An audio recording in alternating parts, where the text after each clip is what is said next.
नमस्कार। जन टीवी के उत्तराखंड के इस खास बुलेटिन में एक बार फिर से आप सभी का बहुत स्वागत है। मैं हूं आपके साथ प्रियंका तिवारी। खबरों को विस्तार से जानेंगे, लेकिन उससे पहले एक नजर हेडलाइंस पर। विकास कार्यों के लिए सीएम धामी ने मंजूर किए 28 करोड़। धार्मिक स्थलों, सड़कों और जन सुविधाओं पर फोकस। मंदिर विकास से 6 घाट तक कई परियोजनाओं को हरी झंडी।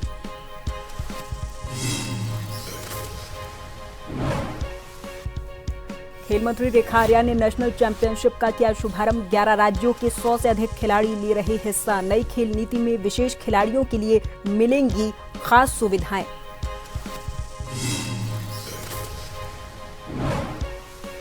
राहुल गांधी का 17 जुलाई को देहरादून प्रस्तावित कार्यक्रम। छात्रों की गूंज अभियान के तहत छात्रों और युवाओं के साथ करेंगे संवाद। कार्यकर्ताओं में देखा जा रहा उत्साह।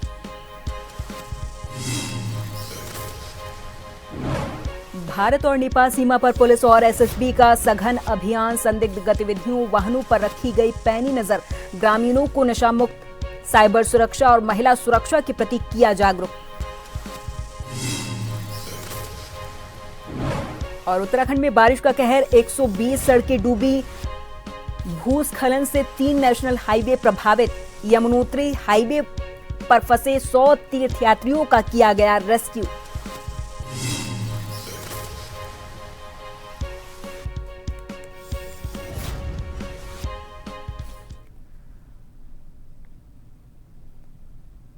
उत्तराखंड के मुख्यमंत्री पुष्कर सिंह धामी ने राज्य के विभिन्न जिलों में आधारभूत ढांचे, धार्मिक, पर्यटन और जन सुविधाओं से जुड़ी विकास योजनाओं के लिए करीब 28 करोड़ की वित्तीय स्वीकृति प्रदान की है।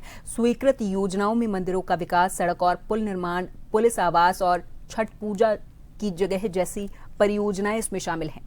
पिथौरागढ़ विधानसभा क्षेत्र में ध्वज जयंती माता मंदिर में श्रद्धालुओं की सुविधा के लिए आवास, पेयजल, शौचालय और रास्ते के निर्माण कार्यों के लिए 97,09,000। मूनाकोट विकास खंड के ग्राम भौड़ी के बुद्धेश्वर मंदिर के सुंदरीकरण, दीवार और धर्मशाला निर्माण के लिए 22 लाख रुपए मंजूर किए। खटीमा के ग्राम भूड़ महोलिया में 4 बीघा जमीन पर छठ पूजा की जगह विकसित करने के लिए 2 करोड़ 70 लाख और केदारनाथ विधानसभा क्षेत्र में द्वितीय केदारश्री मदमहेश्वर धाम के लिए विकास को 54,81,000 रुपए की स्वीकृति दी है।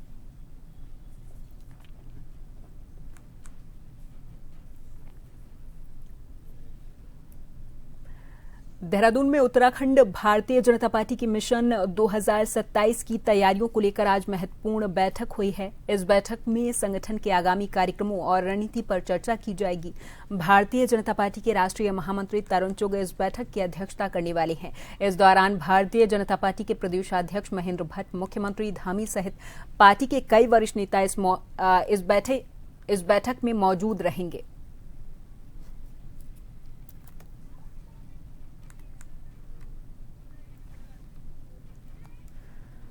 खेल मंत्री रेखा आर्या ने हिमाद्री आइस रिंक में आयोजित special Olympic Bharat national championship figure and speed skating का उद्घाटन किया है। इस दौरान उन्होंने कहा कि उत्तराखंड सरकार की नई खेल नीति में स्पेशल कैटेगरी के खिलाड़ियों के लिए सर्वांगीण विकास, विशेष प्रशिक्षण और आर्थिक सहायता के लिए विशेष प्रावधान किए जाएंगे। इस प्रतियोगिता में 11 राज्यों के 100 से अधिक विशेष श्रेणी के खिलाड़ी हिस्सा ले रहे। खेल मंत्री ने खिलाड़ियों का उत्साहवर्धन किया और कहा कि इनका जज्बा प्रेरणादायक है और सरकार उनके बेहतर फ्यूचर के लिए हर संभव सहायता भी देगी। रेखा आर्या ने कहा कि विशेष श्रेणी के खिलाड़ियों को सामान्य खिलाड़ियों की तुलना में अधिक चुनौतियों का सामना करना पड़ता है, इसलिए उन्हें अतिरिक्त सुविधाएं, संरक्षण और प्रोत्साहन मिलना चाहिए।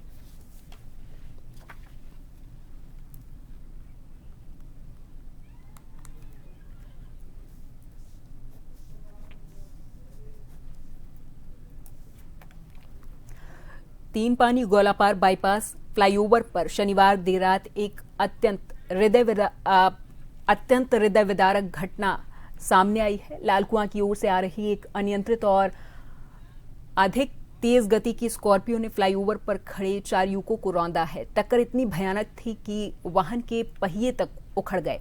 इस भीषण हादसे में 4 युवकों की अकाल मृत्यु हुई।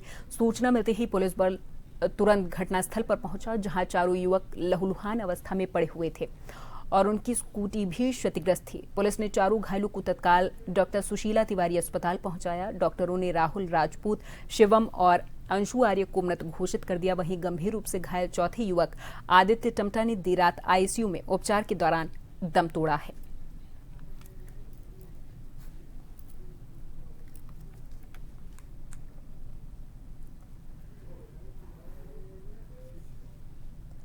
रानीखेत के पूर्व जिला पंचायत मेंबर नारायण सिंह रावत ने प्रेस वार्ता के दौरान केंद्र सरकार के अधीन संचालित IMPS मोहान आयुर्वेदिक दवा फैक्ट्री के निजीकरण पर चिंता जताई। उन्होंने कहा कि 1978 से लेकर 2026 तक ये फैक्ट्री लगातार मुनाफे में संचालित होती रही। उन्होंने कहा कि आयुष मंत्रालय की ओर से फैक्ट्री का निजीकरण करके इसे मात्र 121 करोड़ रुपए में बेचा गया। नारायण सिंह रावत ने कहा कि फैक्ट्री के निजीकरण से यहां कार्यरत श्रमिकों के सामने रोजगार का संकट उत्पन्न हो सकता है। उन्होंने दावा किया कि इस निर्णय से 10 से 12 हजार श्रमिकों के फ्यूचर पर प्रतिकूल प्रभाव पड़ने की आशंका है। सरकार की एकमात्र जो है एक आयुर्विज्ञान संस्थान थी जो पूरे भारत में एकमात्र जो है मेडिसिन की कंपनी थी और लगातार 1978 से लेकर आज 2026 तक लगातार प्रॉफिट में चल रही थी। लेकिन आज बड़ा दुर्भाग्य इस देश और इस प्रदेश का कि हमारे प्रधानमंत्री जी ने जो है इस आयुष्मान मंत्रालय के द्वारा इस कंपनी का निजी सौंपने के लिए जो एक योजना बनाई है और वो किसी व्यक्ति विशेष को फायदा पहुंचाने के लिए, जिससे कंपनी का लगभग 500 करोड़ से ऊपर के एसेट्स हैं, उस कंपनी को 121 करोड़ में बेच दिया गया है, जो भारत की एकमात्र मेडिसिन कंपनी थी। और आज वो जहाँ वहाँ पर लगभग प्रत्यक्ष रूप से 500-600 लोग काम करते हैं और अप्रत्यक्ष रूप से वहाँ पर जो लोग काम करने वाले लोग हैं लगभग 10 और 12-15 हज़ार लोगों के आजीविका का संकट खड़ा हो। भानियावाला ऋषिकेश राष्ट्रीय राजमार्ग पर 7 मोड़ के जंगलों में सड़क चौड़ीकरण और फ्लाईओवर निर्माण के लिए 3000 से अधिक हरे भरे पेड़ों की कटाई का काम जैसे ही शुरू हुआ, स्थानीय नागरिकों और पर्यावरण प्रेमियों में पेड़ों की कटाई को लेकर रोष देखने को मिला है। आज यानी कि रविवार को बड़ी संख्या में लोग यहां पर इकट्ठा हुए और पेड़ों पर रक्षा सूत्र बांधते हुए सरकार से इन पेड़ों को बचाने की गुहार लगाई। विरोध कर रहे लोगों का यह कहना है कि बड़ी संख्या में पेड़ों की कटाई से क्षेत्र का पर्यावरण प्रभावित होगा और वन्य जीवों पर भी इसका असर पड़ेगा। लोगों ने आरोप लगाया और कहा कि विकास कार्यों के नाम पर जंगलों को नुकसान पहुंचाया जा रहा है, जबकि वैकल्पिक योजनाओं पर गंभीरता से विचार किया जाना चाहिए।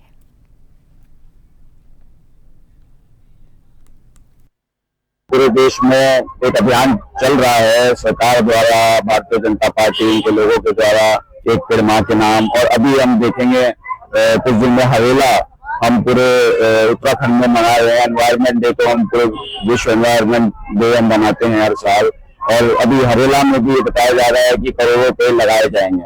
मगर मैं पूछना चाहूंगा कि जब ये जंगल, ये जो 7 मोड़ है, एयरपोर्ट से जब हम ऋषिकेश की ओर जाते हैं, जो 7 मोड़ का ये पूरा जंगल है, उसको नष्ट किया जा रहा है सिर्फ ये कहते हैं कि यहाँ 4 लेन बनाया जाएगा, एयरपोर्ट से ऋषिकेश का रास्ता 10 मिनट कम हो जाएगा, इसलिए इन पेड़ों का विनाश किया जा रहा है। तो ये विकास का मतलब सिर्फ चौड़ी सड़कें नहीं होती है, एनवायरमेंट भी उसके अंदर बहुत इंपॉर्टेंट रोल में है।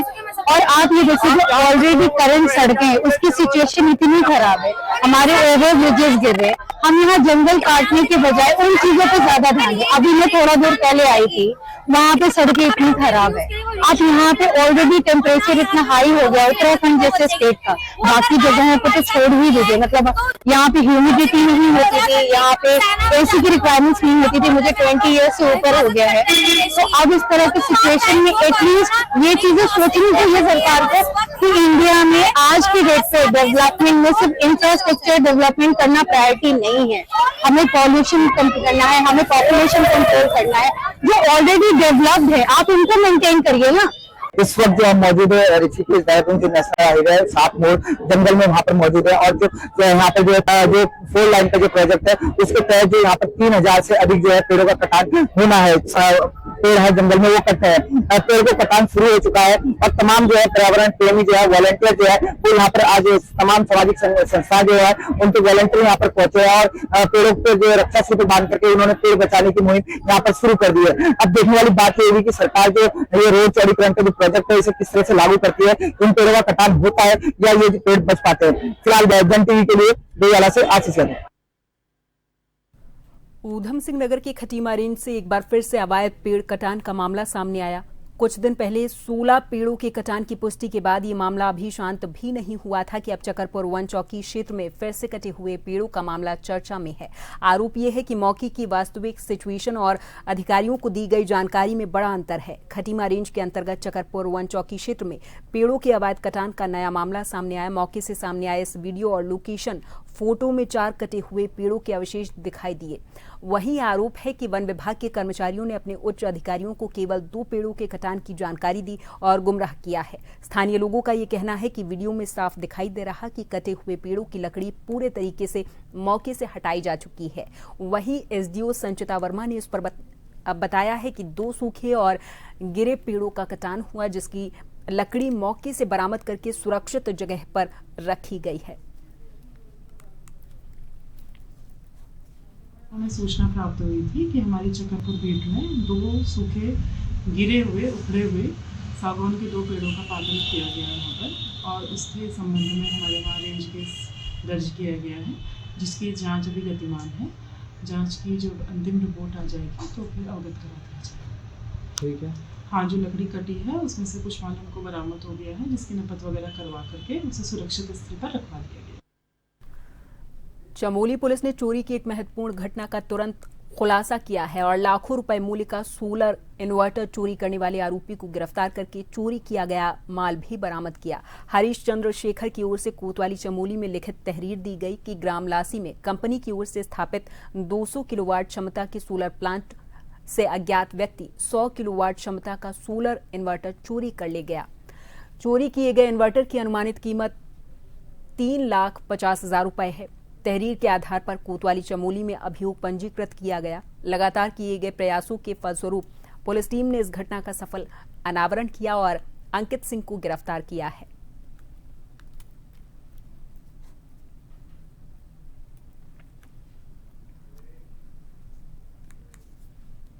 और यहाँ पर वक्त है एक छोटे से ब्रेक का। फौरन हाजिर होंगे कुछ और खबरों के साथ।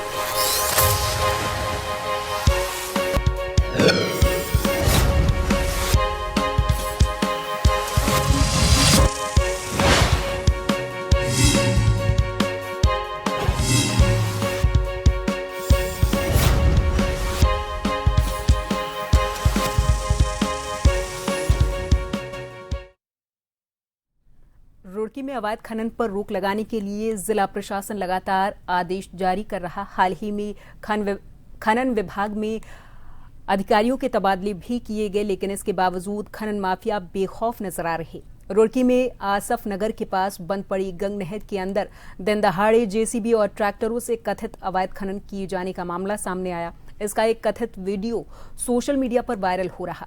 ये बताया जा रहा कि बंद पड़ी गंग नहर में छोटी जेसीबी मशीन लगाकर आधा दर्जन से अधिक ट्रैक्टर ट्रॉलियों के जरिए कथित तौर पर अवैध खनन किया जा रहा। सबसे हैरानी की बात यह है कि ये पूरा काम दिन के उजाले में खुलेआम किया जा रहा। जिलाधिकारी की ओर से मानसून और भारी बारिश को देखते हुए पूरे जिले में खनन गतिविधियों पर रोक लगाने के आदेश जारी किए गए। ज्वाइंट मजिस्ट्रेट दीपक रामचंद्र सेठ का इस पर कहना है कि इस तरह का मामला सामने आने पर कार्रवाई की जाएगी।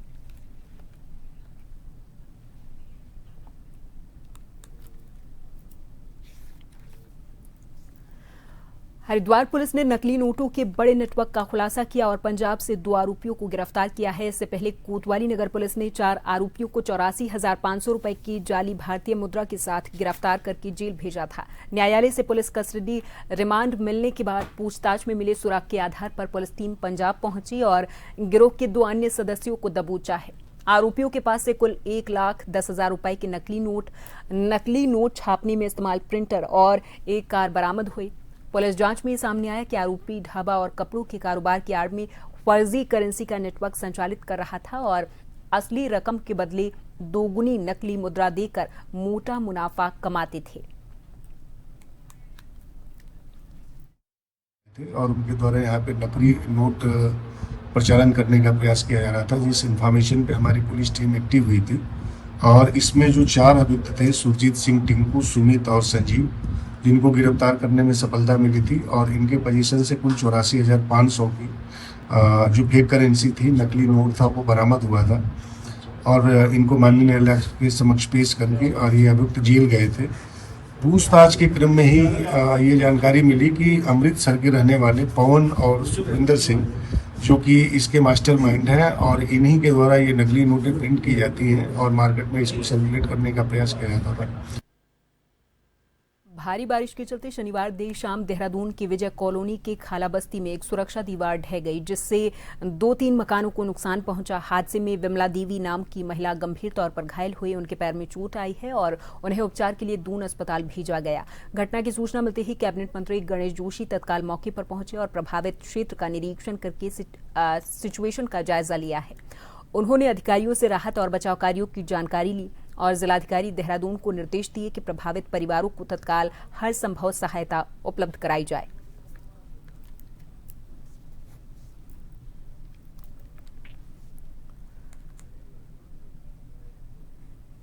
देहरादून में लगातार हो रही बारिश के बीच शनिवार रात पथरिया पीर क्षेत्र की विजय कॉलोनी की एक नई बस्ती में एक पुश्ता भरभरा कर ढह गया। पुश्ते की दीवार नीचे बने 4 से 5 मकानों पर गिरने से वो क्षतिग्रस्त हो गया। घटना में एक महिला के मलबे में दबने की सूचना मिली। सूचना मिलते ही जिलाधिकारी देर रात मौके पर पहुंचे और राहत बचाव कार्यों की निगरानी की है। जिलाधिकारी ने संबंधित विभागों को क्षेत्र की लगातार निगरानी रखने और पुश्ते के सिचुएशन का तकनीकी परीक्षण करके आवश्यक सुरक्षा उपाय तत्काल सुनिश्चित करने को कहा है।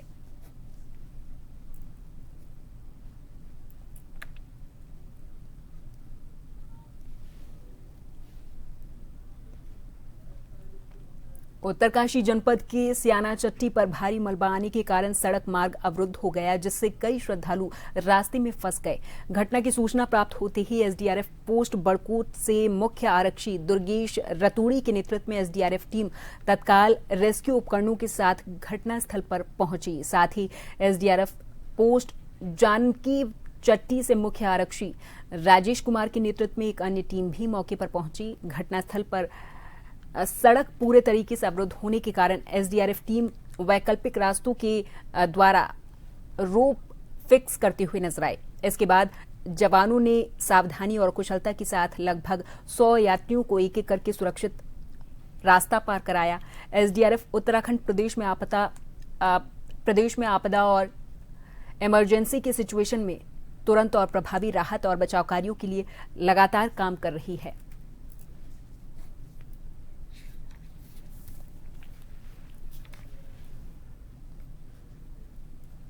और चलते चलते एक बार फिर नजर हेडलाइंस पर। विकास कार्यों के लिए सीएम धामी ने मंजूर किया 28 करोड़। धार्मिक स्थलों, सड़कों और जन सुविधाओं पर फोकस। मंदिर विकास से छठ घाट तक कई परियोजनाओं को हरी झंडी।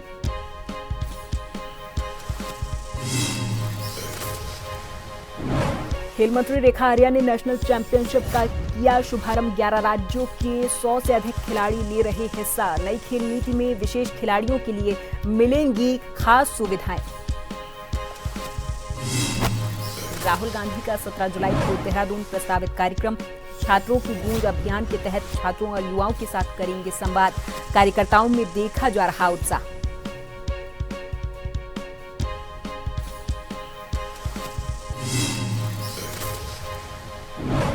भारत नेपाल सीमा पर पुलिस और एसएसबी का सघन अभियान। संदिग्ध गतिविधियों, वाहनों पर रखी गई पैनी नजर।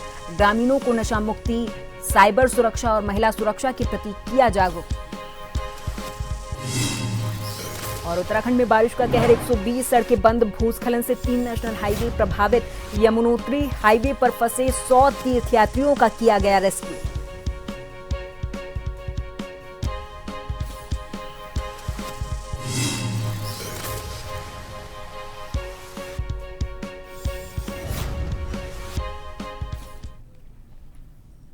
और इसी के साथ इस बुलेटिन में फिलहाल के लिए मेरे साथ बस इतना ही। आप देखते रहें जन टीवी। नमस्कार।